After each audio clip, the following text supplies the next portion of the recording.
Olá, alunos da segunda série do ensino médio. Estamos de volta para mais uma aula de geografia. Eu sou o professor Ilbson do Nascimento, seu professor de geografia, e eu vou prosseguir com as nossas atividades. Vamos ao objeto de conhecimento da nossa aula. Aula de número 6, ela tem como objeto de conhecimento distribuição geográfica da população mundial e brasileira. Detalhamento desse objeto de conhecimento. O papel do IBGE e a importância dos indicadores socioeconômicos para o planejamento populacional. Feita a apresentação do objeto de conhecimento da nossa aula, bem como do seu detalhamento, a gente vai de conteúdo.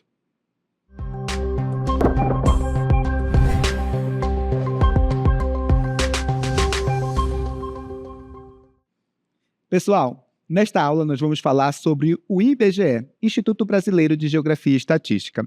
E aqui estão, olha, os produtos do IBGE, por assim dizer, né? Aquilo que o IBGE produz em relação a dados estatísticos do nosso país, relacionados às características econômicas, sociais e naturais aqui do território brasileiro. A gente vai entender no decorrer dessa aula, portanto, né, o que é o IBGE, a sua missão, o seu papel, a sua importância, a sua estrutura administrativa e como esses dados que são gerados pelo IBGE podem ser utilizados, né, para a elaboração de políticas públicas por parte ali do Estado de uma forma geral.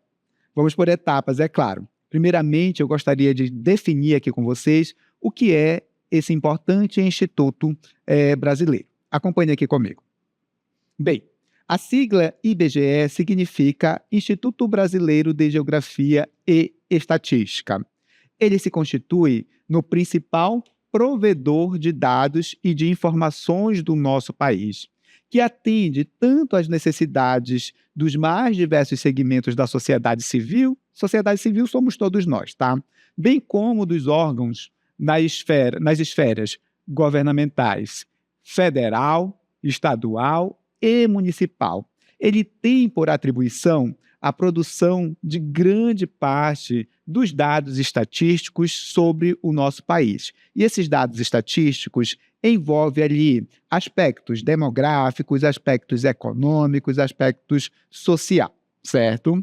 Professor, para que o IBGE, né, produz esses dados, né? Quem é que utiliza esses dados do IBGE? Eu vou apontar aqui para vocês, né, quem pode utilizar e deve utilizar os dados que são produzidos pelo IBGE.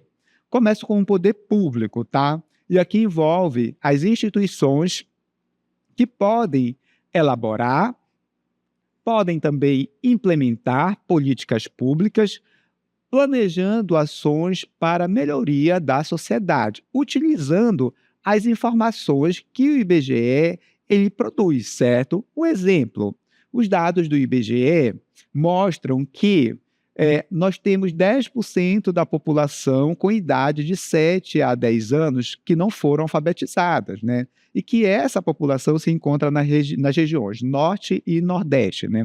Sabendo disso, os governos, por assim dizer, podem elaborar políticas públicas para sanar esse problema, certo?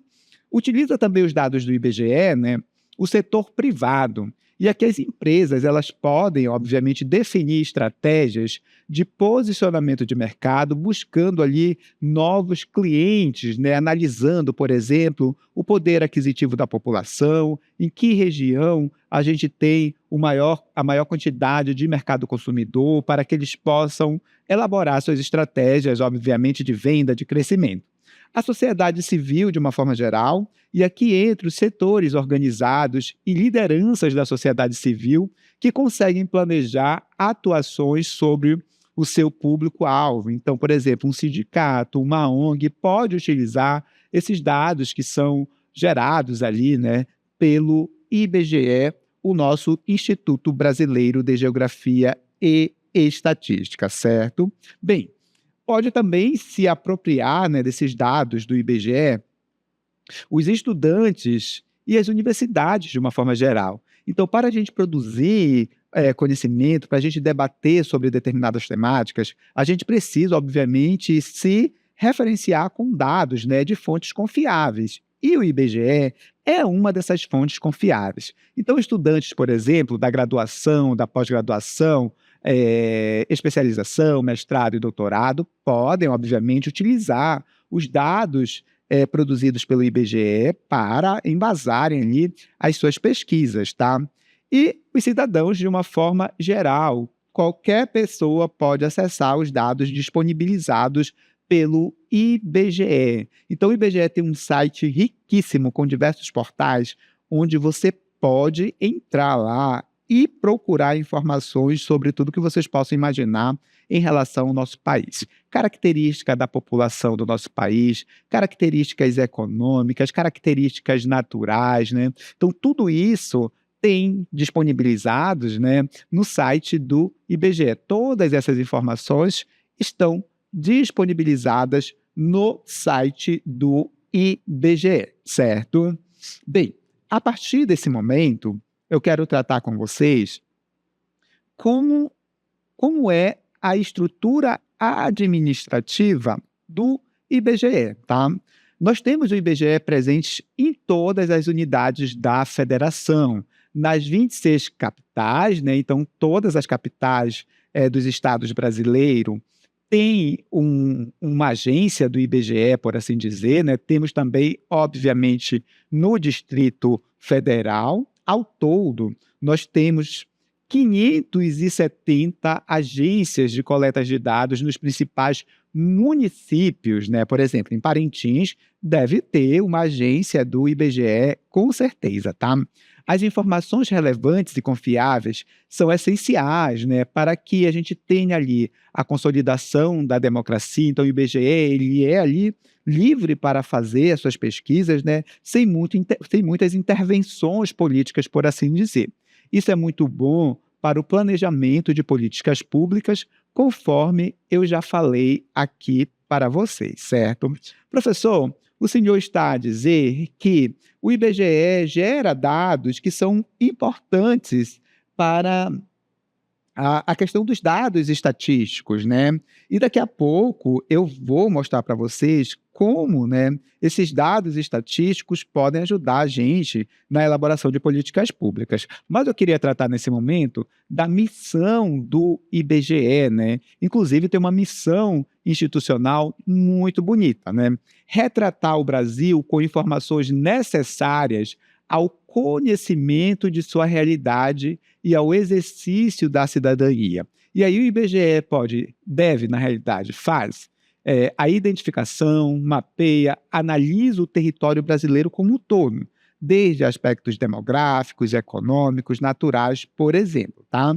Realiza a contagem da população através do famoso censo demográfico. É ele que diz que nós temos aproximadamente 213,4 milhões de habitantes, dado atualizado em 2025, tá?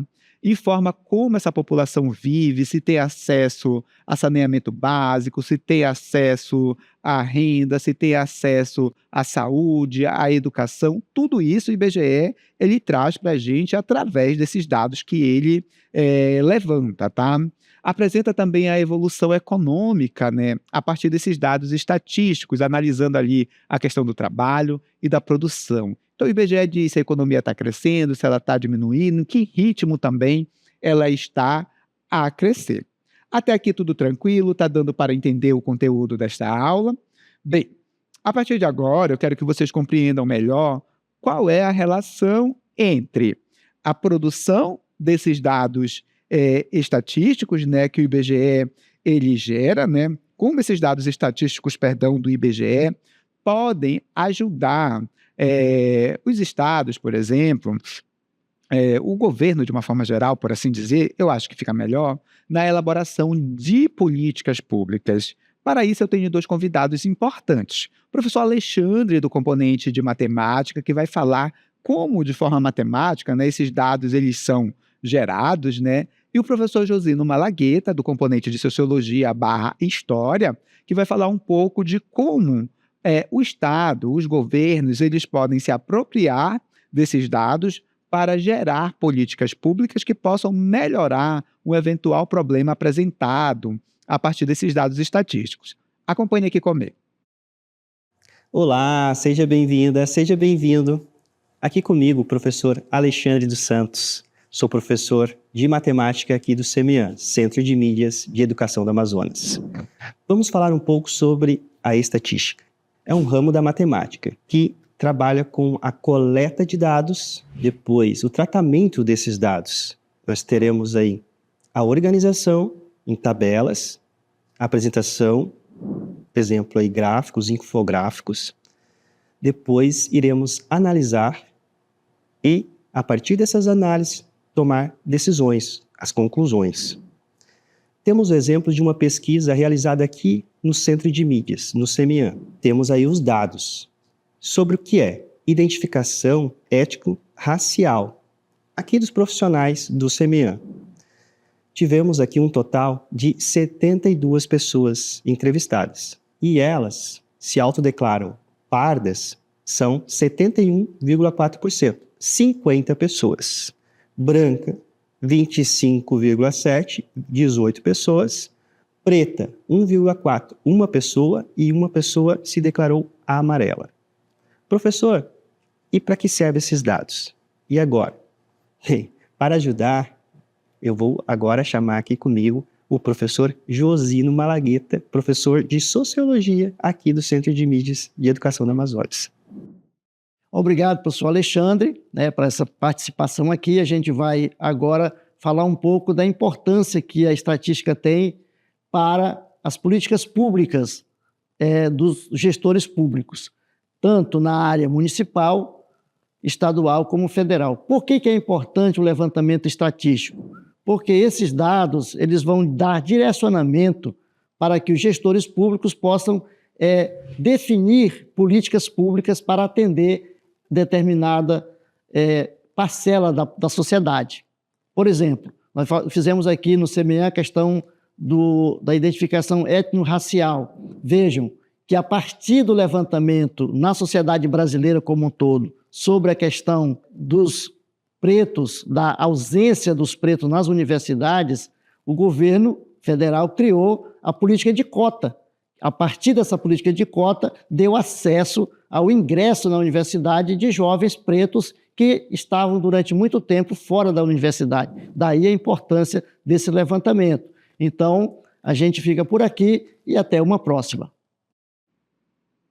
Muito obrigado, professor Alexandre, obrigado também, professor Josino. Deu para compreender, né, como esses dados estatísticos, né, que o IBGE produz, essas informações, né, que ele produz sobre a população, sobre a economia do nosso país, sobre o nosso território de uma forma geral, podem ser utilizados para a elaboração de políticas públicas, tá?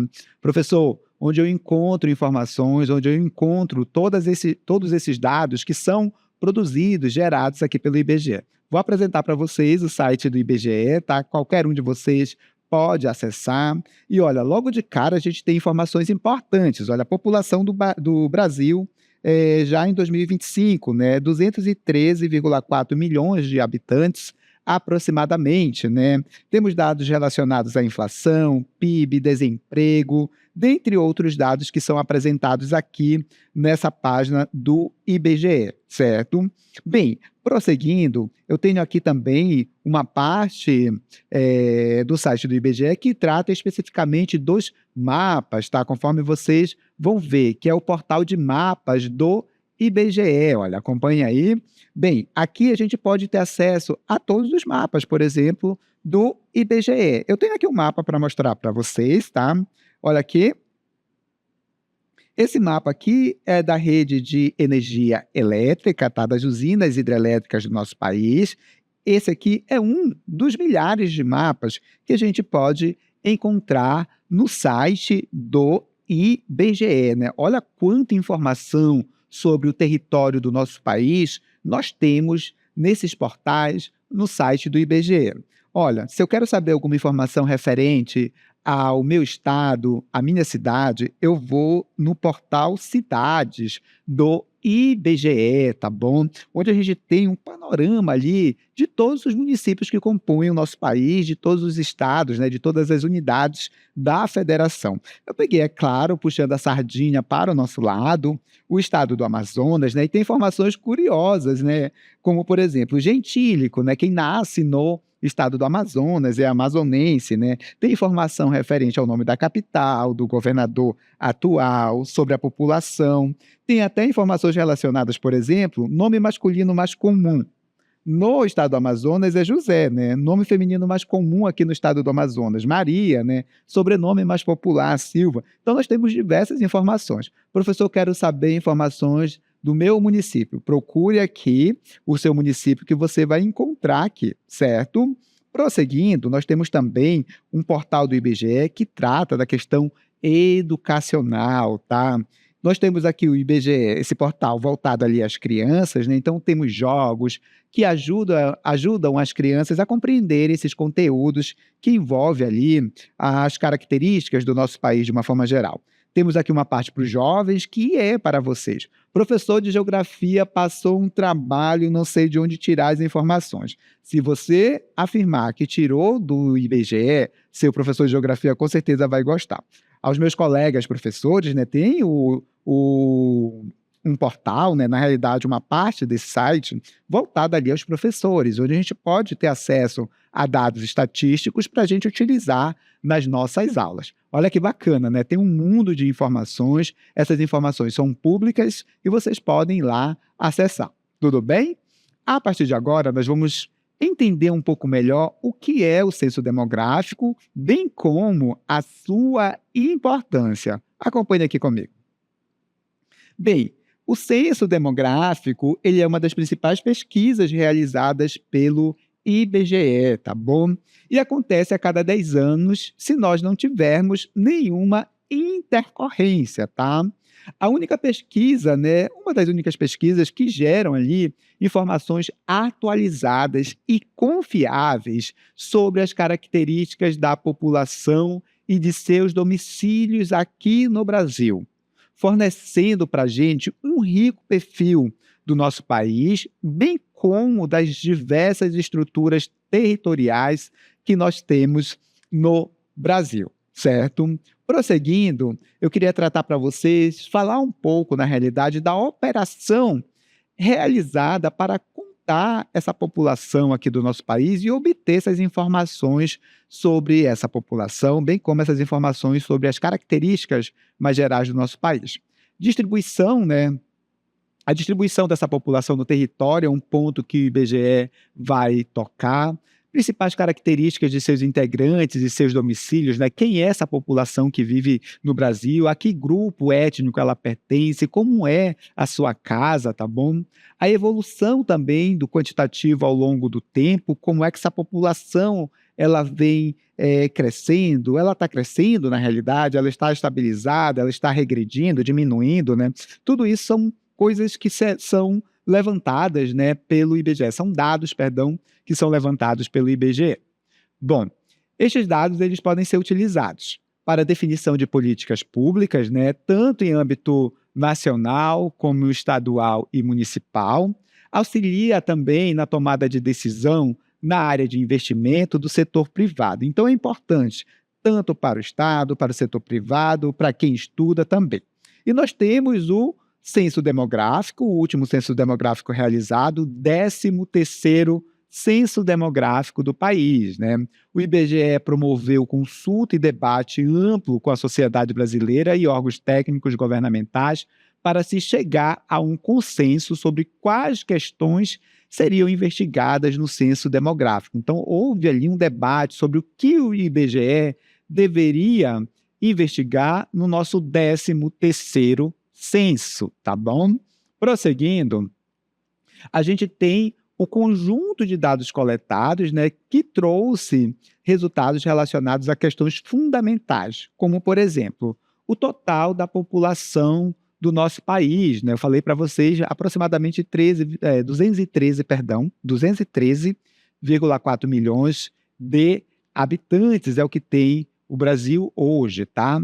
E como está dividida essa população por sexo, faixa etária, né, que é a idade dessa população, como está distribuída no território do nosso país, a expectativa de vida dessa população, que é a média de anos que uma pessoa vai viver ao nascer em um determinado lugar, em um determinado país, por exemplo, né? A estimativa de brasileiros que vivem fora do país, tudo isso são informações importantes, né, que o IBGE ele vai levantar para a gente, certo? Bem, prosseguindo, né, nós temos também um panorama da diversidade étnico-racial da população brasileira, com sua distribuição por cor ou raça. O IBGE ainda usa o termo raça, né, embora o termo étnico, né, seja mais aconselhável. Tá? A caracterização dos povos indígenas por etnia, língua falada ou utilizada nos seus domicílios, além de dados sobre a população quilombola, também é um outro ponto importante. Tá? Bem, eu tenho aqui um vídeo que faz uma espécie de linha do tempo, né, para a gente compreender melhor o IBGE, desde o seu aparecimento até os dias atuais. Observem comigo que muita coisa foi sendo inserida, né, o IBGE foi puxando para si, incorporando, né, para pesquisar melhor, para dar para a gente esse verdadeiro raio-x do nosso país. Acompanhe aqui comigo. O IBGE tem 90 anos e foi criado em 1934 com o nome de Instituto Nacional de Estatística, INE. Apenas em 1938 recebeu o nome de Instituto Brasileiro de Geografia e Estatística, IBGE. Em 1940 foi realizado o Recenseamento Geral, o quinto censo do Brasil, o primeiro realizado pelo IBGE, iniciando o ciclo de censos realizados a cada 10 anos. Em 1942, colocou em vigor a nova divisão regional do Brasil, dividindo o país em 5 grandes regiões. Na década de 40, destacam-se as expedições geográficas voltadas para o planejamento territorial. Em 1953, foi criada a Escola Brasileira de Estatística, rebatizada como Escola Nacional de Ciências Estatísticas, ENCE. Já em 1960, o 7º censo da história do país introduziu técnicas de amostragem na produção de estatísticas. Na apuração dos dados, foi usado um computador de grande porte, o Univac 1105, 1105, chamado de cérebro eletrônico. Em 1967, iniciaram-se as Pesquisas Nacionais por Amostra de Domicílios, PNAD.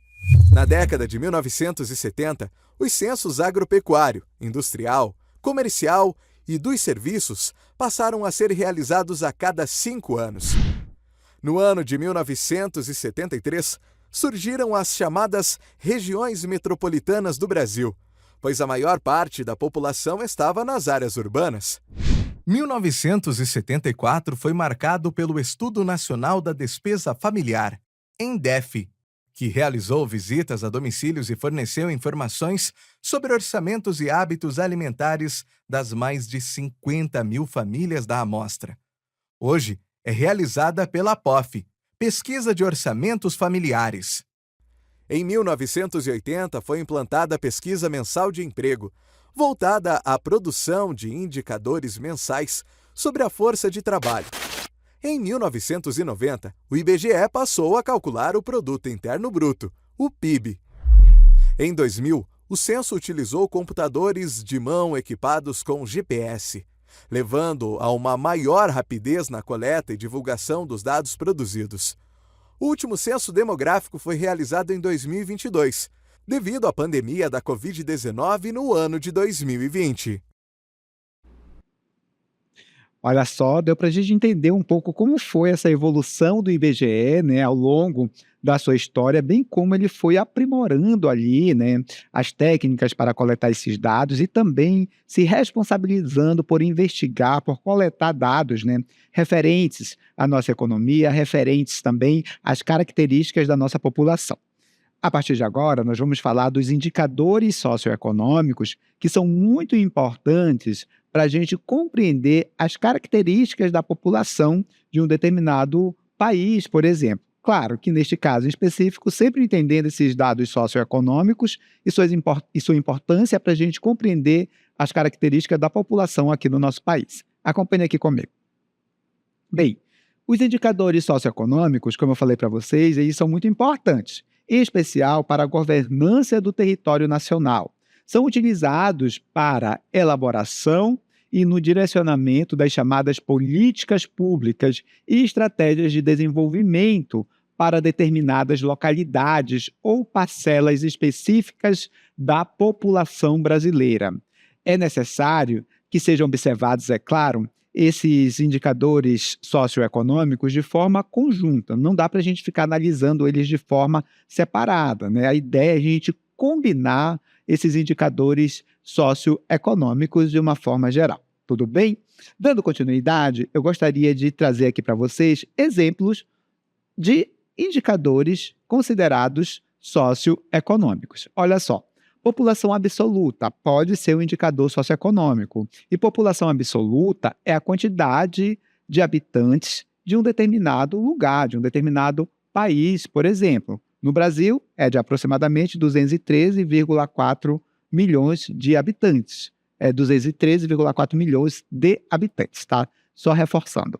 Bem, taxa bruta de natalidade é um outro indicador socioeconômico, trata ali do número de nascimento, né, por 1.000 habitantes em determinado espaço de tempo, que normalmente a gente considera um ano, né?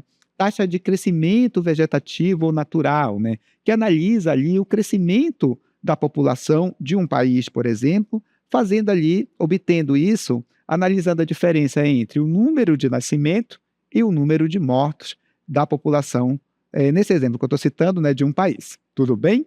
Prosseguindo, a gente tem a taxa de fecundidade, que é a estimativa de filhos que uma mulher teria ao longo da sua vida reprodutiva. Taxa de mortalidade infantil, né? Que seria a quantidade de crianças que morrem antes de completar um ano de vida, num grupo de 1.000 crianças nascidas vivas, né? No período que normalmente compreende um ano, tá? Bem, a gente tem também a renda per capita, tá?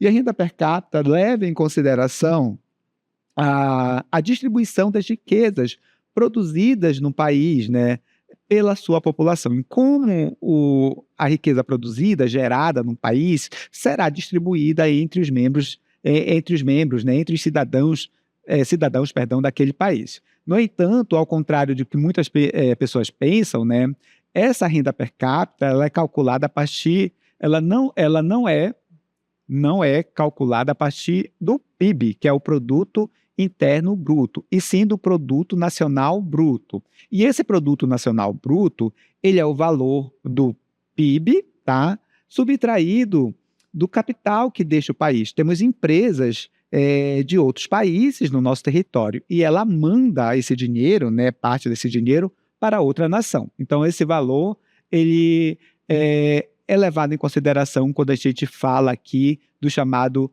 Produto Nacional Bruto, tá bom? E aí a gente tem, por exemplo, o índice de Gini. E o índice ou coeficiente de Gini, tá? Que é um elemento importante para a gente entender ali a distribuição de renda em um determinado lugar. Pode ser, por exemplo, um país como o Brasil. Então, através do índice de Gini, a gente pode compreender se há muita ou pouca desigualdade naquele país, analisando o acesso dessa população à renda, tá? Então, o índice de Gini dá com clareza para a gente, né, se essa distribuição de renda em um país, em uma região, em um lugar qualquer, ela é boa ou ela é ruim, se ela é acentuada ou não, né, essa desigualdade de renda. Bem, com isso, a gente vai finalizando o conteúdo da nossa aula.